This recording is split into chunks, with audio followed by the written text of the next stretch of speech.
Hey everyone, Warwick's here. Patch 9.2 is finally here, and so with it comes updated Brewmaster Monk Guide today.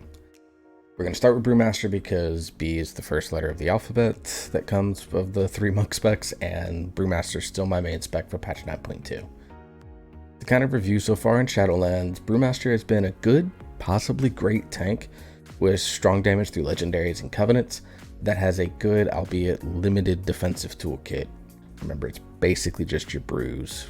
Zen meditation kind of is a thing. Brewmaster has been a great choice all expansion, even if it's been pushed out of the World First metas by other tanks. We're talking World First rating, highest keys of the world, Mythic Plus. Being a Brewmaster monk this expansion or bringing one into your team hasn't been a bad idea at all this expansion. With the return of tier sets though, Brewmaster has a chance to reassert the dominance that it had in BFA for rating, while still being one of the better picks for Mythic Plus. Why do I think that? Well, let's take a look. Let's start with talent builds. So the talent build for Brewmaster Monk hasn't really changed that much. You're still getting your optionals here on the 25 row with Chi Torpedo or with Tiger's Lust, depending on what you prefer. And the 40 row Dampen Harm, you'll see a lot in raid situations. Healing Elixir you can use if you get maximum value out of it all the time. But Bob and Weave is going to be pretty much the standard choice, especially in Mythic Plus. In the 45 row, you're seeing Special Delivery get some play in very specific setups. There's a lot of like Necrolord setups where it's working very well. But for the most part, Rushing Jade Wind is still just that very consistent, reliable ability that you can do if you don't want to go ahead and use Special Delivery at all. Beyond that, talents really haven't changed. Sorry to say, there's not much that's going on there. All right, let's look at the Covenants. So as you can see here, Kyrian is still going to be one of the top choices along with Necrolord for Brewmaster Monks. And for the third choice, amazingly, Venthyr is also an okay choice for Mythic Plus scenarios only. That scenario basically is when you don't have a Venthyr in your group, you're doing Halts or Sanguine Depths and you need one, and no one else in your group can actually use Kyrian that effectively. Venthyr that effectively. The ability in Fallen Order is very Fire and Forget, but with the ability to have double legendaries coming soon, it makes Venthyr no longer a meme, just a kind of a subpar choice that has very niche usefulness. Overall, Kyrian offers the best offensive output with Weapons of Order being a strong mastery boost, which is becoming a more important stat for Brewmaster Monks as we move through this expansion. And the double legendary setup, which we're going to talk about in a minute, provides high Summon Nejao uptime. So it just provides a lot of consistent damage boosts. Necrolord isn't as strong offensively as Kyrian. A lot of sims are placing it between 1 and 3%. Less in single target and AoE situations, but does have more defensive potential with Fleshcraft and the Merilith Soulbound, giving you some bonuses when you Fleshcraft. Their legendary Battle for Brew got some good quality of life changes, so let's go ahead and talk about the legendaries. Let's move on to those now. So for legendary situations, you're still going to see Charred Passions as kind of the best single target situation for legendaries. It's still going to have a place, but with the way that the tier bonuses are playing out, Stormstout's Last Keg is likely to become the best and dominant legendary for this patch. Getting extra damage on Keg Smash, which is your most used ability, and getting the additional charge has really good synergies with our 4-piece bonus, and the ability to just comfortably slot this legendary in is kind of set and forget for the rest of the expansion isn't a bad thing. So you can focus your efforts on other legendaries in the monk class if that's something that you're looking to do. When we do get Belt of Unity, which if you hear me reference double legendaries, I'm probably just going to call it Unity. When we do get Belt of Unity, Kyrian offers even more offensive output because you can now desync your Weapons of Order and your Summon Nejao abilities, because when you use Weapons of Order, you're going to get 12 seconds of Nejao uptime, and then you can follow up with your regular Summon Nejao cast and then go on from there.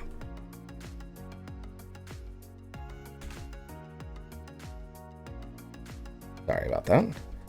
For Necrolord, Bountiful Brewers receive some changes that allow Bone Dust Brewers to proc while you have Bone Dust on your target to refresh its duration, whereas before it just wouldn't proc at all.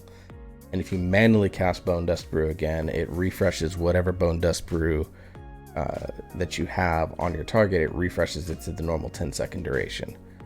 So there is going to be some gamesmanship of this ability, but simply casting it on cooldown is still going to be, I think, overall the right call in most content.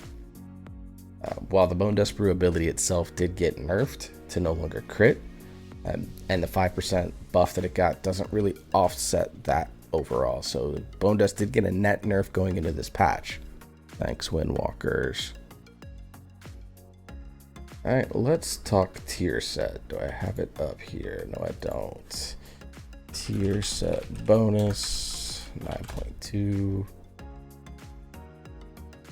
Bowhead.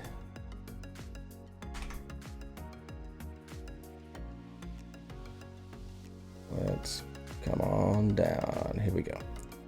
Alright. So we have Brewmaster Monk with Breath of the Cosmos. Being our 2-piece bonus, targets ignited by Breath of Fire deal an additional 4% less damage to you on top of the 5% that you get by default with Breath of Fire. So setting up right away to be a 9% damage reduction, which is really good. It's very vanilla though. It's not going to be the most exciting thing in the world, but it is going to get its job done. Keg of the Heavens though, the 4-piece bonus, is where this set gets really interesting. As you can see, it deals, Keg Smash deals an additional 50% damage, heals you for 66% of the damage dealt, and grants 66% of the damage dealt as maximum health for 10 seconds, which you can basically keep up all the time, because Keg Smash usually is around an 8-second cooldown. This 4-piece bonus is magnificent, and it solves basically all the major issues that Brewmaster Monks have. So it gives it more damage, which, you know, nobody's ever going to say no to. Some sustain outside of Expel Harm in your Gift of the Ox Orbs, and it also gives you more HP. Brewmaster historically is the lowest HP tank of the 6 tank specs, and the gap, as far as I can recall, is the largest that it has kind of ever been. Between Brewmaster and the next lowest HP tank, which if I remember is usually Paladin or Warrior. This closes that gap a little bit and gives Brewmasters and their healers more HP to mess around with, which is only a positive for the spec. This bonus is absolutely masterful, and you should prioritize getting it as soon as you can. Now that we've discussed legendary items and tier sets, you might have noticed something with Storm Stout's last keg, and that is that it can be crafted on shoulders, hands, and belt. This conflicts with the 2 tier set slots and the Unity legendary slot. Unfortunately, Brewmaster's kind of got a short straw here, so what I'm going to recommend that you do is that you keep your Storm Stout's last keg on your belt slot like I have now, and then you just work on getting whatever tier you can, whatever 4 slots they come in. In the meantime, you're going to have to work on your Enlightened rep to get to Revered as fast as possible, because you want to be able to craft Unity on a different slot. Now, there's 2 ways that you can approach recrafting Unity into a different space other than your belt. You could either wait until you get your 4-piece tier bonus and see which slot you don't have and craft it in that. So for example, if I got helm, shoulders, chest, and hands, then I would use leg slot as possibly the best, potential slot there, because it has the highest item budget.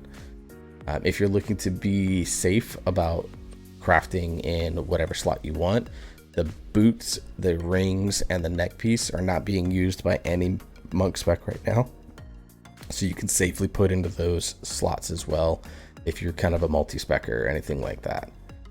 Right. The other thing to keep in mind, and this doesn't really impact many people, but it might impact some of you, is that the 291 item level on the rank 7 legendaries does not count as your highest item level slot in that specific slot. So if I get 291 in the belt, if I get a 285 belt, I technically can't trade that belt, because it would be at that point my quote highest item level. It's probably not going to impact that many people, but if it does, this is new for this patch, so be aware of it. Now let's talk about the Soulbinds and Conduits. So let's go ahead and pull in here. Let's talk about Kyrians to start. For Kyrians, you want to use Forge Light Prime Mechanicos. Bronze Call to Action is just a really good overall setup. And here you want to go down kind of like this path with Soul Glow Spectrometer and Effusive Anima Accelerator at the bottom. This just offers the best overall offensive output and is still strong enough defensively. If you're really worried about your defenses, you can go with Pelagos and get the mastery bonuses to help your mastery overall. But just overall, Mechanicos is going to be your best option. If you are a Necrolord, good old Plague Divisor Marilith is going to be your best option. So I'm just going down the path here. Let's see. You're going to get a finesse there, so you want endurance. Here, and here. So this is kind of the path that you want to run. Talk about conduits in a second, don't worry. You get advantage of Volatile Solvent, getting different bonuses based off of the creatures that you slay in Fleshcraft near them. Ultimate Form gives you health regeneration, so good to use in between pulls or even mid-pull, because Fleshcraft is a 20% DR. You can use it as an oh shit, I need to heal a little bit button. And then of course Kevin. The big reason that we get this one is Kevin is just amazing. So go with that. For Night Fae, Karain has some good synergies with First Strike. Wild Hunt Tactics is good. You get more damage at above and below the threshold, so you get more like execute style damage. You go with First Strike, and then Wild Hunt Stratagem basically increases your damage and healing. So there's some crit synergies there. Nia also is useful, Grove Invigoration being a big mastery boost, with Poison or Burst depending on Raider Mythic Plus being viable, and then Bonded Hearts also being a little bit of a heal on top of the mastery bonus that you're getting. Nia and Karain both are pretty solid, so you can choose either one. You're not going to necessarily go wrong. Just take max potency slots, honestly, on both of them, with the exception of here you want to go double endurance off the start, because you want to get First Strike, because it's more than what your potency conduit here is going to be worth. And finally, for Venthyr, it is Theotar. Get Soothing Shade, where you basically get a bunch of mastery in 12 seconds if you stand inside the shade. So again, we're going to come here. You can choose either one here. You can get the double door. This doesn't matter. We're going to grab that, and then we get Doom. And here you have some interesting choices. You can get Wasteland Proprietary. When you use Fallen Order, you give everyone 30 seconds of versatility, which is pretty good. But Token of Appreciation into the potency slot is just really powerful. And then here you want to do It's Always Tea Time, because when you stand underneath your Soothing Shade, you also get heal and reduce damage by 5%. You can be 9% on Breath of Fire, plus 5% from this, plus 20% from Fleshcraft. Like, you can get a big DR set up here. Then you go into your Finesse Conduit there, and ended up with Party Favors, where you go get the Mad Duke's Tea at the start of every day, basically. And you get Haste First, Crit, or Primary Stat. We like pretty much all those except Haste. So it's just going to be a really solid option for Venthyr. Let's go back to Kyrian for a sec, and let's talk about your conduits. So for potency conduits, your best option is going to be Walk with the Ox. Just getting that extra damage on the stomp, and the cooldown reduction is just going to be really good. Let's come down here for your second potency conduits. Believe it or not, Scalding Brew is starting to see itself find its way into most people's setups. Keg Smash dealing an additional 15% damage at the absolute highest rank to targets affected by Breath of Fire. As you can see, we're just really leaning into Keg Smash damage, because Keg Smash damage means more healing, means more HP. It's just overall the absolute strongest option on, I think the second strongest option on this. And then for a third option, it's going to depend a little bit depending on what covenant you are. So for Kyrian, Strike with Clarity, getting an extra 5% and then additional mastery, never going to be a bad thing. You can use that. Bone Marrow Hops for Necrolord, absolutely want to use that. That's probably the must slot third for Necrolord. For Night Fae, Venthyr, and potentially Kyrian, Adaptive Armor Fragment, giving you agility. Yeah, you're talking 4% agility. So overall, let's make sure I don't get logged out here. Thank you. So getting that extra agility is going to be really good. 4%, nothing to shake a stick at. For endurance conduits, you want to use harm denial as your first one, getting 50% extra healing. Most people are probably going to be sitting at 40% right now at 226, which is really strong. And then if you're running a second one, you have a choice between fortifying ingredients, giving you a 20%, 24% at max rank shield when you use Fort Brew, which is good, or condensed Animosphere. Basically, every 10 seconds you'll heal, a maximum of 5% of your health, at the highest rank. So you got a couple of options here. For 226, it's 4%. So just overall, just a really strong set of endurance conduits there with, going harm denial. Let's again go 226. And then for finesse conduits, you can legitimately use any single one that you want. I use Dizzying Tumble because it works really good in Mythic Plus. Swift Transference is going to be okay, but not great. Tumbling Technique, giving you more rolls to mess around with. Never a bad idea as well. So those are going to be your sort of best conduits there. Now let's talk about stats and consumables. So for Brewmaster stats, they haven't really changed. As you can see, I've got my stats over here, but we'll also look here. So you can see I'm running a high crit verse with some decent mastery in place. That's pretty much what most people are going to be running. Crit, verse, mastery, all three of the stats are really valuable. Versatility probably a little bit more heavy in terms of its value to a tank spec, but ultimately eye level trumps everything. So if you're, for example, let's look at my character. Let's just say I got this 246 piece right here. And let's just say, for example, I get gloves that are 278 out of a vault or something.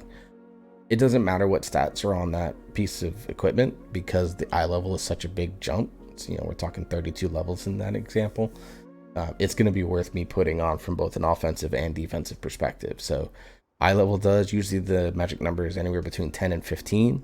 You can kind of mess around with it. If you're simming for offensive value, then raid bots it for everything. But if you're min-maxing, then, for raid, you tend to see more crit verse.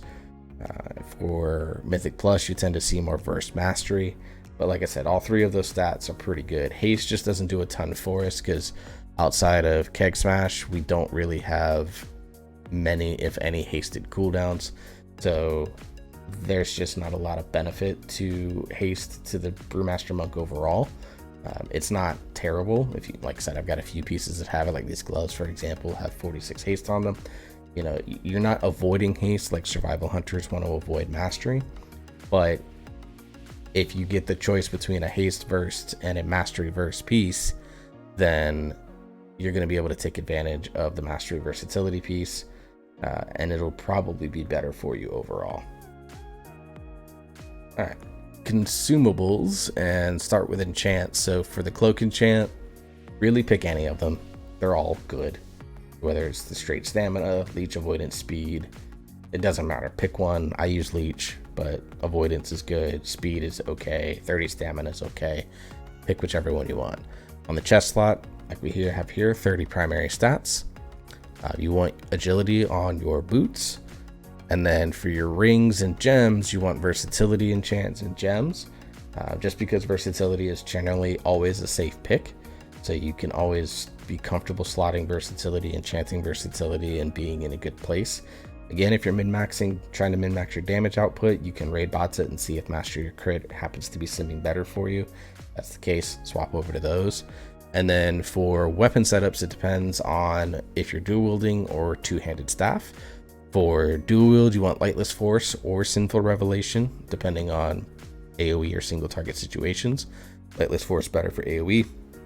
Sinful Revelation better for single target, with Celestial Guidance in your offhand. Now, if you're doing a two-handed staff, then Celestial Guidance is just a good safe pick. It's a little bit more of a defensive pick, but you want to go Lightless Force or Sinful Revelation, depending on situation, for single target. For food, steak a la mode is actually the best food that we can get. For most classes, it's the feast, but for us, actually, the secondary stat foods are more valuable than the primary stat foods. So you can go ahead and use this, but if you have a feast because someone's brought a feast to the table, you can save yourself a little bit of money. Be good to go from there. Of course, heavily nested armor kits for your chest to give you that extra stamina, augment runes as you can get them, getting you that extra agility and stuff. And then for potions, spectral agility is a good safe option, getting that, roughly 200 agility for 25 seconds. Not bad for offensive or defensive capabilities. In single target situations, you can also run Phantom Fire, the potion of Phantom Fire, which will impact your weapon enhancements a little bit. If you're running Phantom Fire potions in single target, you're better off going Shadow Core Oil as your weapon enhancement, because you're already going to be getting extra benefit from Shadow Core Oil when you use Phantom Fire, because there's, in the tooltip, there's some, basically, I think it's like Phantom Fire is a little bit more effective if you have Shadow Core Oil, or vice versa, one of the two. If you're just using Spectral Potion of Agility like I do, then you're going to want to run Sharpening or Weight Stones, but really pick either one you want, whichever one happens to be maybe cheaper on your server, because the difference between the two is very, very minor. We're talking like less than 1% of damage. And let's talk about the rotation. So the rotation for Brewmaster Monk hasn't really changed. There's no training dummies that I've seen out here as far as I can tell, but the rotation itself is pretty straightforward. Obviously, Keg Smash on cooldown, especially when you get your 4-piece bonus, and we're kind of making the assumption that you're going to get your 4-piece and your double legendary setup. That's kind of how we're thinking about it. So Keg Smash, absolutely on cooldown. Breath of Fire on cooldown. Blackout Kick on cooldown. Rushing Jade Wind, and if you have Chi Wave or Chi Burst, you can pick either one technically. Use those on cooldown, and then Spinning Crane Kick or Tiger Palm as your filler, depending on single target and AoE situations. Or if you feel like you need more brew reduction cooldown, you Tiger Palm versus Spinning Crane Kick. As far as cooldowns go, a little bit will vary depending on covenants, but again, Kyrians, you want to separate Weapons of Order and summon Nizao when you get your double legendary setup. Other covenants for Necrolord, just use it on cooldown really. Venthyr, use it on cooldown. Night Fae, use it on cooldown. Nizao on cooldown, and then from a defensive perspective, you want to use Celestial Brew on cooldown. Now that may seem a little strange because it's like, oh, you get bigger shields if you sit on it for a little bit. But the reality of Celestial Brew is that you want to maximize the number of shields that you get, not how much each individual shield will be. And in a lot of cases, because of the way cooldown timings and stuff like that work, you're going to, after your first one, you're going to get big shields for the following ones after that. So, kind of what we have, you want to use things like your Phial of Serenity if you're Kyrian, Fleshcraft, use those in kind of like emergency situations. Dora Shadows and Soul Shaper mobility base, so can't really use those mid-combat. Touch of Death on cooldown, of course, as well. Harm Denial, or excuse me, Expel Harm. I tend to use it on cooldown just because any little bit of healing and little bit of damage helps. So it's cheap, it's efficient, so you can use it on cooldown as well. In reality, not much has changed with the rotation. Keg Smash, Breath of Fire, those are the two big ones. If you keep those on cooldown and you keep Blackout Kick on cooldown to help you with your shuffle passive, then you're going to be in a really good place. You're going to be doing quite a bit of damage, and you're going to be overall very, very effective. So what do I think about Brewmaster Monk in 9.2, kind of crystal balling a little bit? Overall, I think for most people, Brewmaster Monk is seen as the second strongest tank from a perception wise by the tank community. The spec has great covenant choices in Kyrian and Necrolord. Even Venthyr is a possibility in a niche situation. Strong legendaries, Call to Arms, Bountiful Brew, Storm Stout Celeste Keg, Charred Passion still is pretty good. All of those bring Sinister Teachings. All of those are strong legendary options, and that beautiful, sweet 4-piece bonus. that gives Brewmaster a level of power that I don't think they've seen since Battle for Azeroth. Some frustrations with the legendary slots aside, I think Brewmasters are going to have a great patch and should be very good to play, should feel good to play. And I think if you try out Brewmaster for the first time, or if you're coming back to the spec, once you get your 4-piece bonus in particular, I think you're going to find yourself giggling a lot, because your bonus is just so good. And it makes the spec feel very, very powerful. But thanks for watching my Brewmaster Monk guide. I'll be working on Mistweaver, Windwalker, and looking at some other classes too. I'm switching main alts from Hunter to Warrior this patch, so I'll be doing Warrior guides. Still going to do Hunter guides, and I might look into doing DK guides as well. So the next few weeks are just going to be guides galore, because we got the new patch out, so I want to get this information out as quickly as possible.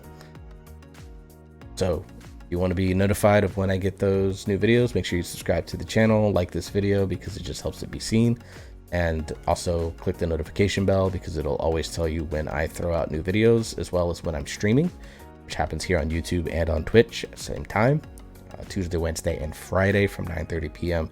to midnight, roughly midnight, 11:30 midnight Central Standard Time in the US. I've had some people reach out and ask how they can potentially give me donations monetarily, which I'm kind of flabbergasted by. But if you are interested in doing that, I do have Patreon now. It's still very much in its infant stages. I haven't really sat down and fleshed out a ton of ideas on how I want to go about doing those. But if you want to join the Patreon and give me some ideas, you can help be very integral into shaping the future of that platform for me. And I also have PayPal, which is linked in my Twitch stream. So just go to twitch.tv/works_BAA. Scroll down, you'll see the PayPal link there. If you want to do that, you can. I absolutely do not require it. But a few of you have been asking, so I wanted to go ahead and put it in one of these videos. All right. So until the next video, guys, I hope you're all staying safe. Hope you're all getting boosted. Hope you're all getting vaccinated. Anyone that's watching from Ukraine or has family or friends in the Ukraine, I stand with the Ukraine, and I'll see you all in the next video.